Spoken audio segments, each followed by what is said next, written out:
After my shower, as I was drying my hair, my smartwatch suddenly vibrated. A calendar notification popped up on the screen.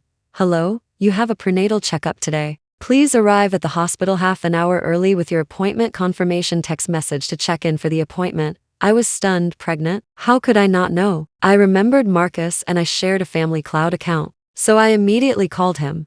Why did my watch send me a prenatal checkup reminder? I'm not pregnant. There was a second of silence on the other end, followed by Marcus's usual gentle chuckle. Grace, don't overthink it, it's just an app bug. Are you just being overly sensitive because you haven't conceived yet? Don't be unreasonable. Just listen. I hung up and dialed the customer service hotline listed on the notification. The hospital informed me that Marcus had reserved a VIP birthing suite, offering the most exclusive prenatal care services. I grabbed my car keys and headed straight to the city's most exclusive private maternity hospital. The checkup reminder on my smartwatch was for today. I parked my car at the entrance of the private hospital. This was an exclusive domain for the wealthy and influential. Lily, a scholarship student, couldn't possibly be here unless someone had spent a fortune on her. Gin hallway. A few minutes later, a girl in a white cotton dress walked out of the examination room, her head bowed, her long, straight black hair and innocent large eyes perfectly matched the innocent-looking college student type Marcus always favored. Her eyes darted in panic when she saw me, but she quickly composed herself, gently stroking her belly and flashing a shy smile at me. Grace, what a coincidence. Are you here for an appointment too? Yes, a prenatal checkup. I stared at her belly, enunciating each word carefully. My smartwatch reminded me to come for a prenatal checkup today. I'm here to see how the baby in my belly is doing. I cut straight to the chase. My words sharp and aimed directly at her. And you? Judging by your belly, you must be 4 or 5 months along, right? Who's the father? Don't let a man deceive you. Marcus is so kind-hearted. If you're being taken advantage of, he'll definitely stand up for you. And no. She waved her hands frantically, her face ghostly pale. I just gained weight. I'm here for a routine physical. Her words were stammered and full of holes. If it weren't for the customer service agent mentioning the most exclusive prenatal care services, I might have actually believed her. My gaze fell to her tightly clasped hands over her belly. She trembled with fear, instinctively stepping back. I smiled, stepping closer, my tone gentle. Don't be nervous. Unmarried college students getting pregnant is quite common now. If you're really pregnant, make sure that man takes responsibility. The little one in your belly is far more precious than your future, isn't it? Lily's face instantly went ashen white, her lips trembling, and she practically fled in a panic. I didn't watch her stumble away. Instead, I turned and dialed my best friend Ashley, who was one of the hospital's shareholders. Get me a copy of Lily's medical report.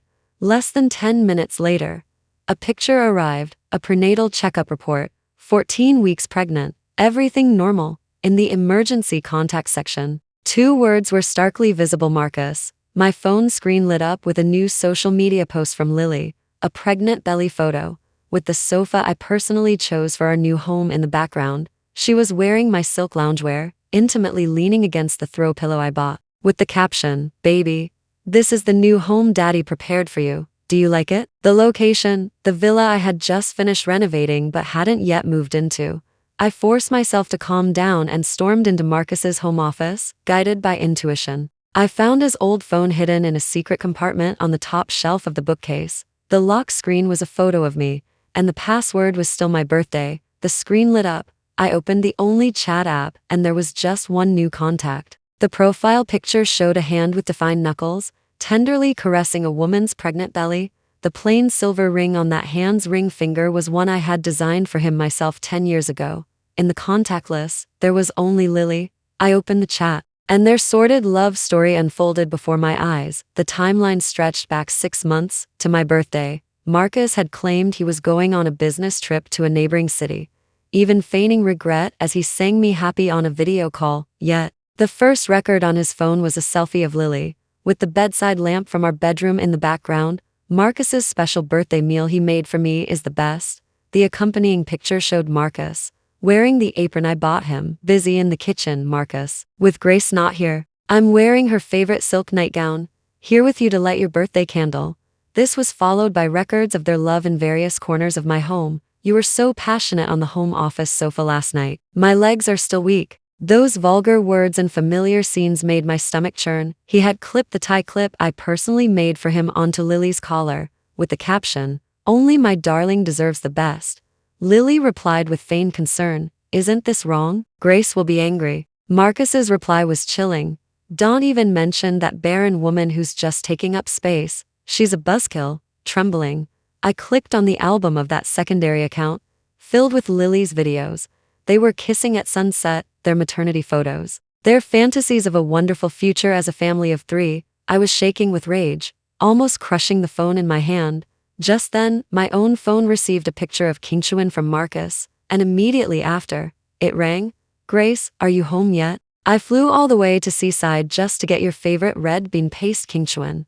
I was about to bring it over, but something urgent came up at the company." I sneered internally, looking at the message Lily had just sent on the old phone. "Marcus, the hotel room is ready. I'm waiting for you in my new sexy nightgown." Unsurprisingly, that Kingchuan would soon be delivered to Lily. I steadied my breathing. "All right, you go take care of it." When rushed home, looking hurried, I was sitting on the living room sofa. On the coffee table in front of me lay his old phone and the printed prenatal checkup report. Seeing the setup, the gentle smile on his face froze for a moment, but he still walked over to hug me as usual, his tone filled with feigned concern. "Grace, what's wrong? Who upset you?" I sidestepped his embrace and flung the prenatal checkup report in front of him. "Marcus, look at the name on that." "Lily, what do you have to say for yourself now?" A flicker of panic crossed his eyes, which he immediately replaced with an expression of heartbroken indignation, his acting clumsy and laughable. "Lily's pregnant? That's impossible. These college students nowadays really have no self-respect." "But darling, what does this have to do with me? You're not suspecting me, are you?" "I'm completely innocent." Without batting an eye, he pulled out his phone and right in front of me, dialed Lily's number, his tone commanding. "Get over here immediately and explain everything clearly to Grace." Soon after, the doorbell rang, and Marcus personally pulled the delicate figure from outside inside. Lily cowered, looking at me timidly. She was barefaced, appearing clean and innocent, her eyes brimming with perfectly timed tears.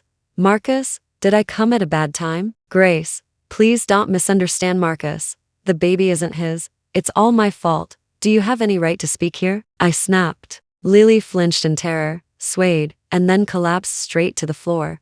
I watched her with cold eyes, not moving a muscle. Marcus, however, lunged forward, securely cradling Lily in his arms, then turned and roared at me. "Grace, why did you push her? She's pregnant." He finally dropped the act. Before I could speak, more commotion erupted outside the door. A middle-aged couple, dressed simply but with shrewd eyes, pushed their way in. It was Marcus's parents. "What child? Who's carrying a Hayes family heir?" As soon as Marcus's parents entered, they saw Marcus holding Lily. His mother glared viciously at Lily, lunging forward as if to strike her. "You shameless hussy. How dare you seduce my son?" Marcus quickly shielded her. "Mom, what are you doing? Lily is Evelyn's daughter from the village store." At this revelation, Marcus's parents' attitudes immediately did a complete U-turn. His mother stopped her tantrum, beaming with delight. "Oh, so you're Evelyn's girl. Let me see. You've grown so much." She scrutinized Lily's belly. "Pregnant? Oh, that's wonderful. Lily, where are you living now? Don't live anywhere else. Move into our house. You'll stay in the master bedroom. I'll have the housekeeper attend to you 24 hours a day." Marcus adjusted his gold-rimmed glasses, and echoing his mother's words, turned to me. "Did you hear that? From today on, Lily will be staying here for her pregnancy. You'll give her the master bedroom. And you'll go to the guest room." His tone wasn't a suggestion. It was an order. Before I could object, he helped Lily and turned to leave, leaving me alone in the living room. The next day, Lily, wearing my most expensive silk nightgown, brazenly sat at the head of the dining table, stirring the herbal tonic for pregnancy Eleanor had personally brewed for her. When she saw me come downstairs, she deliberately turned an open parenting magazine on the table towards me. The cover featured the latest baby crib designs. "Grace, did you sleep well last night?" Lily asked softly, a naive, innocent smile on her face. "I slept wonderfully. Marcus read me parenting stories all night. He said he wants the baby to get used to daddy's voice early." As she spoke, she deliberately caressed her belly, her face radiating happiness. "Marcus is so good to me, knowing I'm sensitive to cold. He specially asked someone from a specialized clinic to prepare an herbal tonic for pregnancy for me. Every morning, he personally brews it and makes sure I drink it. She raised the cup towards me, then feigned surprise, covering her mouth. Oh, I'm sorry, Grace. I forgot. The doctor said you were diagnosed with severe fertility issues and fragile health, so drinking this wouldn't help. How pitiful. Smash. I didn't let her finish. I picked up the steaming milk in front of me and with all my strength, violently splashed it onto her face. Ah! Lily shrieked, stumbled backward, and conveniently fell right into Marcus's arms as he walked over. She immediately clutched Marcus's sleeve, sobbing profusely. Her body trembling. Marcus, I'm so scared, Grace. She seems to dislike our baby. She tried to scald him with boiling water. Marcus immediately shielded the startled Lily behind him, looking at me with unprecedented fury and disgust. Grace, have you lost your mind? Look at yourself right now. You're acting like a raging woman. Lily is pregnant. She's from the same small town as me, and she's a scholarship student we sponsored together. Why are you losing your temper with her? I was trembling with rage, unable to bear it any longer. I didn't want to continue playing along with Marcus's act. I've lost my mind? Marcus, are you expecting me to thank you for getting a mistress to have a child for me? I know Lily is carrying your child. Marcus froze for a second, and why not? The smile on his lips turned cruel. Grace, haven't you always wanted a child? I arranged for Lily to be a surrogacy for you, to solve your infertility issue. Shouldn't you be on your knees thanking me? Thank you? Grace, don't be so ungrateful. Just then, Eleanor, carrying chicken soup, rushed out of the kitchen. Marcus, are you saying Grace is carrying your child? Marcus nodded. Eleanor's eyes suddenly lit up. She burst into laughter. Thank goodness. Our family finally has an heir. She walked up to me, pointed at my nose, and began to berate me. You hen. The family is the only heir for generations. And after 3 years of marriage, your belly hasn't shown a flicker of life. Now you want to harm my precious grandchild. What are you scheming? If it weren't for your Vance family's money, would our Marcus have ever wanted a woman like you? Richard, Marcus's father, also chimed in. Grace, it's your good fortune that our Marcus married you. You can't have children yourself, and now you won't even let him find someone outside who can. Don't be so domineering. The entire family perfectly exemplified the meaning of shamelessness. Grace, don't be angry. Lily peeked out from behind Marcus, stroking her belly. Didn't the doctor say you were unhealthy and it would be difficult for you to get pregnant? Marcus was also doing this for your own good. This scene of them twisting the truth made me tremble with rage. I pointed at them, unable to speak. Then suddenly my vision went black, and I slowly collapsed. When I woke up, I found myself lying on the cold guest room floor, unattended. My phone displayed hundreds of missed calls from my assistant, Marcus, taking advantage of my unconsciousness. Urgently called a Vance board meeting, claiming he would remove me from my position. I floored the accelerator and 10 minutes later, burst through the conference room door. Marcus froze for a moment when he saw me, but quickly adopted an expression of utter grief. Grace, what are you doing here? The doctor said you need to rest properly and not catch a cold. As he spoke, he subtly positioned himself in front of me, preventing me from approaching the board meeting members. Ignoring him, I addressed everyone. Who is trying to dismiss me? I don't agree. From the board meeting table, my stepmother let out a cold laugh. Grace, your mental state has been deteriorating lately. You're constantly losing your temper and breaking things. You're simply no longer fit to be chairperson. I suddenly remembered a few months ago, when I accidentally overheard them talking secretively in the garden. Brenda slipped Marcus a card. They were both acting secretively. He had casually explained it away at the time, saying it was allowance from his stepmother, a gesture from an elder. So, they had been colluding all along. Marcus's voice suddenly blared from the microphone. Everyone, please quiet down. I have a video I'd like to show you of my wife, Grace's recent true condition. The giant screen behind him lit up, displaying me. I was screaming hysterically in the living room, my face distorted, violently splashing milk onto Lily's head. The video was meticulously edited, showing only my most uncontrolled moments, perfectly portraying me as a deranged, psychopathic lunatic driven mad by infertility and jealousy. The room erupted in an uproar. Brenda, seizing the moment, pulled out a handkerchief and began to sob softly.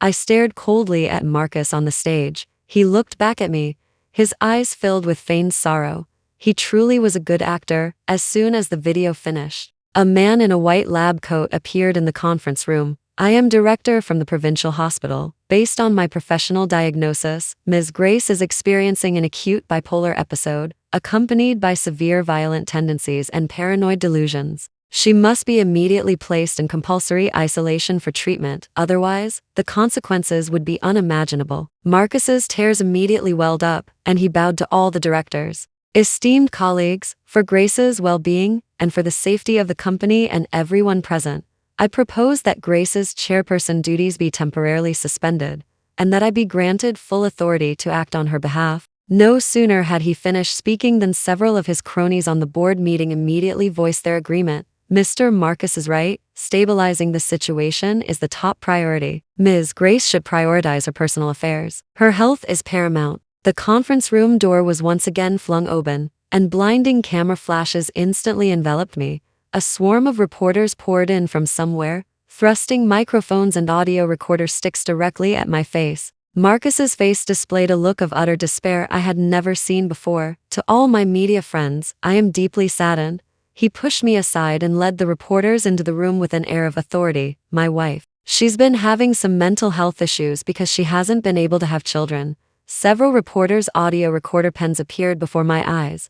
Ms. Grace, is it true that you've developed a mental illness due to infertility? Mr. Marcus claims you've been destructive at home, even becoming violent towards him and another pregnant woman. Is this true? Can the shareholders truly trust Vance to a mentally ill person? I was forced back by these malicious questions. Before I could retort, Marcus stepped forward and grabbed my wrist. His grip so strong it almost crushed my bones. Facing the cameras, his eyes were bloodshot.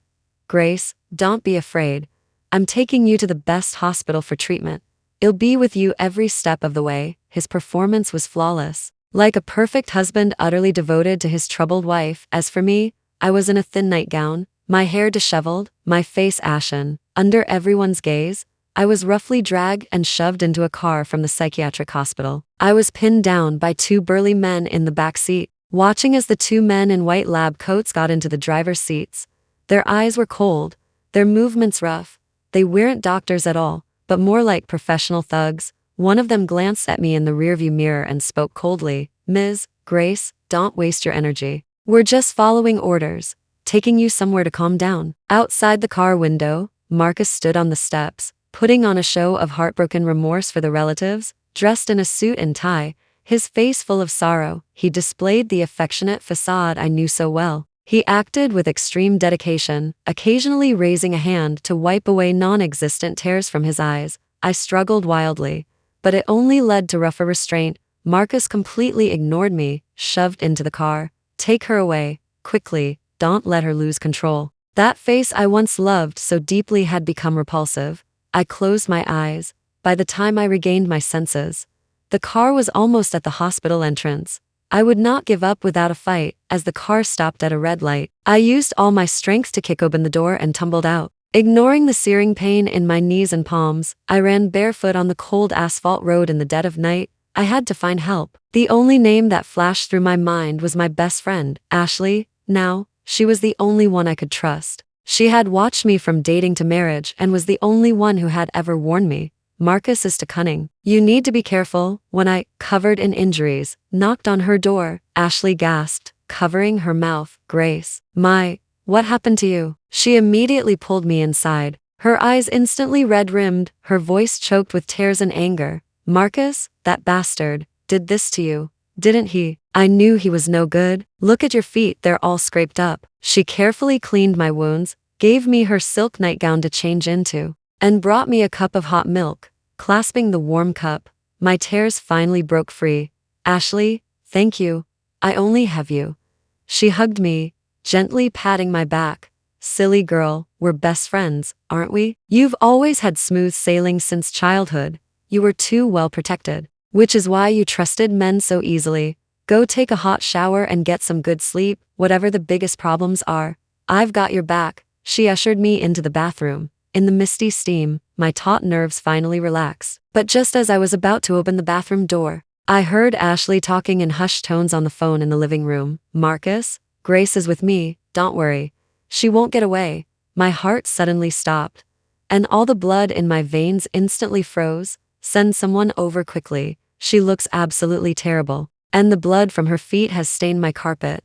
The voice outside continued, I've been sick of her princess attitude for ages. Just don't forget the benefits you promised me once this is done. I violently flung open the door and glared at her. The sycophantic smile on Ashley's face froze at her lips. She hadn't expected me to come out so quickly. After a brief moment of panic, she simply ripped off her disguise, her eyes filled with jealousy and malice. Grace, don't look at me like that. If you want to blame someone, blame your life for being too perfect. So perfect it's disgusting. Why should you be born with everything, a good family, good looks, a mansion, and everyone catering to your every whim? I've been waiting for this day, for you to be ruined, for a very long time. I felt a sudden dizzy spell. So all those years of intimacy, all those heartfelt confessions, had been fake. She wasn't jealous of Marcus being good to me. She was jealous of my good fortune. I violently flung open the door and bolted downstairs behind me. I heard Ashley's cry of alarm and the sound of her footsteps pursuing me. Suddenly, a strong hand reached out from the darkness of the stairwell, and a towel soaked in sedative was pressed firmly over my mouth and nose.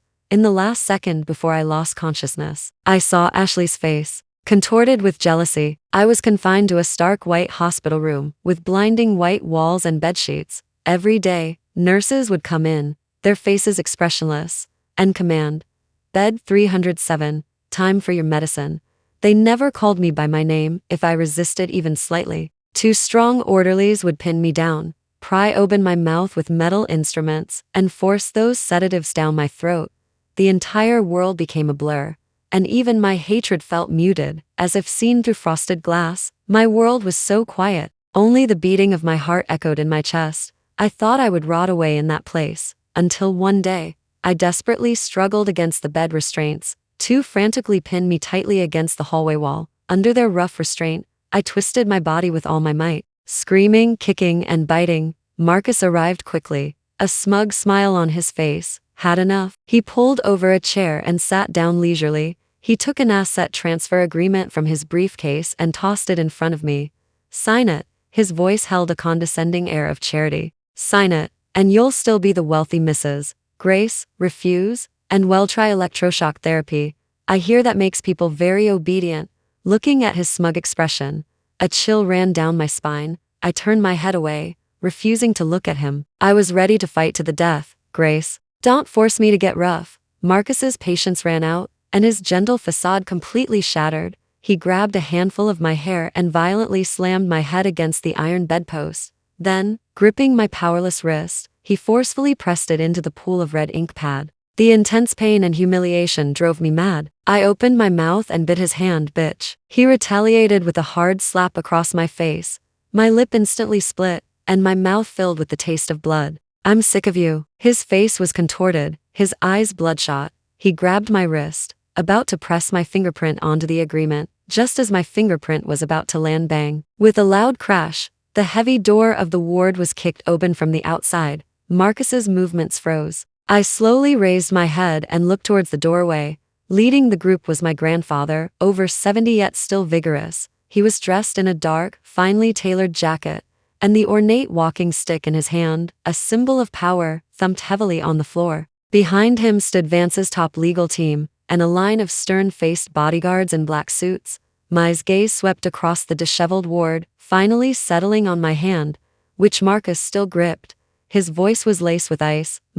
Who dares to lay a hand on her? The color drained completely from Marcus's face. He frantically released me. Mr. William? Weren't you abroad? Why are you here? Grace, she's ill. I was just about to take her home. Silence. My sharply cut off his clumsy performance, not even bothering to give him another look. A lawyer stepped forward, sharply slapping a thick manila envelope against Marcus's face with a thud. Inside here are all the recordings of you and Ms. Lily conspiring to send Ms. Grace to a psychiatric hospital, and also the call records of you and your dear ally, Ms. Brenda, discussing how to divide Vance's assets after you acquire the shares. Marcus's body began to tremble uncontrollably. He pointed at me. It's you, Grace. You set me up. I stared at him coldly, without a word. The lawyer ignored his hysteria and pressed play. Soon, Marcus's voice emanated from the audio recorder. Once she's locked up and given some drugs, she'll be completely useless. Don't worry about Brenda. She's even more eager than us to get rid of Grace so her useless son can take over. That old man? How many more years does he have? Once he's gone, the Vance family will be ours. The final recording was his conversation with Lily in the car. I'm sick of people saying I'm a gold digger. Why should Grace be born with everything? Everything belonging to the Vance family should be mine. When the recording ended, Marcus completely broke down. He dropped to his knees with a thud, incoherently screaming, "No, this isn't real. It's fake. It's fabricated." His heart aching, took off his own jacket and draped it over me, then pointed his cane at the worthless scum on the floor. "Take him to where he belongs." I slowly rose from the bed and walked out of the ward. When I walked out of the psychiatric hospital, I was still wearing the patient gown. People on the street avoided me when they saw me. "Grace, let's go home. Grandfather will get justice for you." I shook my head, took my phone from my grandfather's bodyguard, and dialed my assistant directly. "Inform all directors. An emergency shareholder meeting will be held in 1 hour. My looked at me, his eyes filled with an unconcealed ache. "Child, are you sure about this? There's no need to rush." I smiled, but the mirth didn't reach my eyes. "Grandfather, when they locked me in the psychiatric hospital and threatened me with electroshock therapy, they didn't seem to be in any hurry." An hour later, I walked arm in arm with my grandfather into the Vance building. Behind us, employees whispered amongst themselves, "Isn't that Ms. Grace? Didn't she go crazy? I heard Mr. Marcus sent her for treatment. How did she get out? Look at her, all in red. It's terrifying. She hasn't really had a breakdown, has she?" In the elevator, my grandfather patted my hand reassuringly. "Don't mind them. That fool Brenda has already spread the word, saying you're mentally unstable and planning to unite with a few old cronies to completely strip you of your inheritance rights at today's meeting. Is that so?" I adjusted my lipstick in the elevator's mirrored door. "Perfect. It saves me the trouble of personally inviting them all to their demise." Pushing open the conference room door, the room erupted in uproar. Brenda, sitting next to the head of the table, stared at me with wide, terrified eyes, but she quickly recovered, immediately adopting a heartbroken expression. "Grace, how did you get out? The doctor said your condition is very serious, and you can't be agitated." She turned to the assembled directors, tears instantly welling up. "Gentlemen, you all see it. My poor stepdaughter. She's too ill. She doesn't even recognize me anymore." Brenda pulled a thick stack of diagnosis reports from her Hermes bag and slammed them down. "This is the most authoritative assessment. Severe schizophrenia with paranoid delusions. Shall ruin the company. For the legacy of the Vance family, and for my deceased husband, I implore you all to immediately vote to dismiss her from all her positions, and have Marcus temporarily take over." Several aligned with her immediately agreed, and the entire conference room was filled with doubt and pity towards me. I quietly watched her clumsy performance. It wasn't until she hoarsely yelled, "Let's start the vote now," that I slowly spoke. "Brenda, are you done talking?" At my signal, the assistant turned on the conference room's giant screen. "Mom, don't worry, I've already found a doctor, and the diagnosis reports are all ready. Well, just say Grace has a hereditary mental illness." This was Marcus's voice, triumphant and malicious. "That little bitch is finally going to be dealt with. Marcus, you need to move quickly. Grace's belly is carrying my child. As long as she gives birth to a son, he'll be the only male heir to the Vance family. Once this woman with no male heir goes insane, everything belonging to the Vance family will be ours." The recording detailed every aspect of their using a child to steal property scheme. Brenda's legs gave out. She collapsed into her chair, her lips trembling, unable to utter a single word. I stood up and walked over to her. "Oh, and I forgot to mention, I've already simultaneously sent this recording to all our media contacts. I've even thought of a headline: Wealthy and Son-in-Law to Destroy. What do you think?" After a brief, stunned silence, director, who had been the first to jump up and support her, slammed his fist on the table. "They're worse than animals." He pointed at Brenda, full of righteous indignation. "We were nearly deceived by you, you vicious woman. To think you would try to usurp Mr. Williams' family fortune." The others immediately followed suit, criticizing Marcus and Brenda for their ruthless ambition, acting more righteous than anyone. I even remembered what director had said just moments ago. For the good of the company, Ms. Grace must be sent for treatment. Looking at these people who, just a second ago, wanted me dead, I suddenly found it incredibly laughable.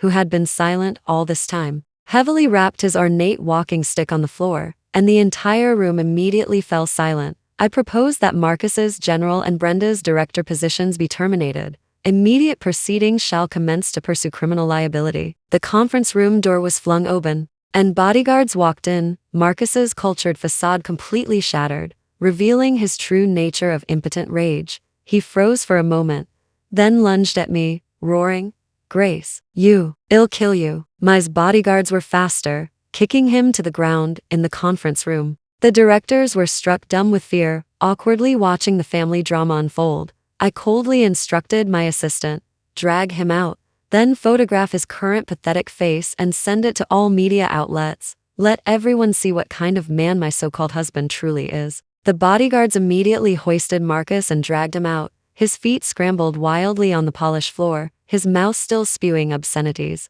I watched him being dragged to the conference room door before I spoke, my voice light. "Oh, and I forgot to tell you." Marcus's struggles paused for a second. His bloodshot eyes turned back to me. "The limited edition Porsche you embezzled funds to buy for Lily. She just drove it yesterday to meet with Mr. Harrison, the poor, resilient damsel ironic you envisioned her to be. It seems she wasn't such an innocent little lamb after all." Marcus's pupils constricted abruptly, his face contorted with immense shock and humiliation. His body began to tremble violently, completely breaking down after was dragged away. The conference room fell into a profound silence. I didn't give the directors much time to digest this family drama. I distributed the evidence of Marcus forging my signature, embezzling public funds, and stripping the company bare, in black and white, irrefutable evidence. "Gentlemen, please take your time." I settled back into the main seat. "This details how, over the past 6 months, Marcus, like a parasite, systematically funneled Vance's funds, transaction by transaction, through sham contracts and related party dealings, into shell companies under his personal control." Attached to the final page of the report was a copy of an asset transfer agreement. It bore my bold and flowing signature, authorizing the gratuitous transfer of all shares under my name to Marcus. This document was forged by him. I pointed to the document, my gaze sweeping over every pale-faced director present. While he had me locked up in the psychiatric hospital, the evidence was undeniable, and their guilt unforgivable. William's team was astonishingly efficient. Within half an hour after the meeting concluded, the compiled evidence was submitted to the police and the district's office: forgery of signatures, embezzlement, illegal transfer of company assets, colluding with the psychiatric hospital for illegal detention. Each charge was enough to make them rot in jail. The arrests were carried out simultaneously. The police divided into 3 teams, striking swiftly and decisively. The first team arrived at Vance's general's office. Marcus's associates were frantically shredding documents, attempting to destroy the last vestiges of evidence, but were tackled to the ground by officers who had burst through the door. The second team descended upon the Vance family estate. Brenda was applying a face mask when the cold handcuffs snapped onto her wrists, causing the mask on her face to crack from shock. The third team located Lily at the city's most luxurious shopping mall. She was holding the secondary card Marcus had given her, browsing the latest bags in a Hermes VIP room, fantasizing about her future. Marry into a wealthy family on the strength of a child. When the police appeared before her, her card swiping motion froze mid-air, her face a blank stare. The lawyer's call came in promptly. "Ms. Grace." All apprehended. On my phone screen were 3 photos he had sent. Marcus, Brenda, and Lily, all 3 now sported identical handcuffs, their faces contorted with terror and despair. Just 1 day later, an unfamiliar number called. I noted the caller ID's origin: City Detention Center. I pressed answer, put it on speaker, and placed the phone silently on the table. On the other end, there was a brief, suppressed static sound. Then a heart-wrenching wail erupted. It was Marcus's voice. Grace, it's me. Please listen to me." He was incoherent. "I was wrong. I was truly wrong. Grace, I did all this because I love you. I loved you to the point of jealousy, so jealous I was practically insane." I picked up my coffee, took a delicate sip, and remained silent. "Can you forgive me? Please, I beg you, for the sake of what we once had. Get me out of here," he pleaded tearfully. "If you'll just save me, I'll do anything. Lily and I will break up immediately, and I won't acknowledge the illegitimate child in her belly. Grace, let's go back to how things were, okay? Let's start over." I felt no pity. Every word he spoke filled me with disgust. Amidst his desperate performance, I simply picked up my phone, tapped lightly, and found the audio file I had listened to countless times. I pressed play, pointing the phone's microphone at the landline on the table. It was a suppressed, painful, and desperate whimper. "Oh, please, let me go. It hurts so much, so much." That was the sound I had recorded with every ounce of my strength while in the psychiatric hospital, pinned to the bed by several burly orderlies, my mouth forced open, and potent sedatives that could destroy nerves forcibly poured down my throat. On the other end of the line, Marcus's tearful pleas ceased abruptly. He knew that I could never forgive him. William and I walked into the courtroom and took our seats in the first row of the public gallery. Opposite, in the defendant's dock, the three individuals who were once impeccably dressed now wore gray prison uniforms.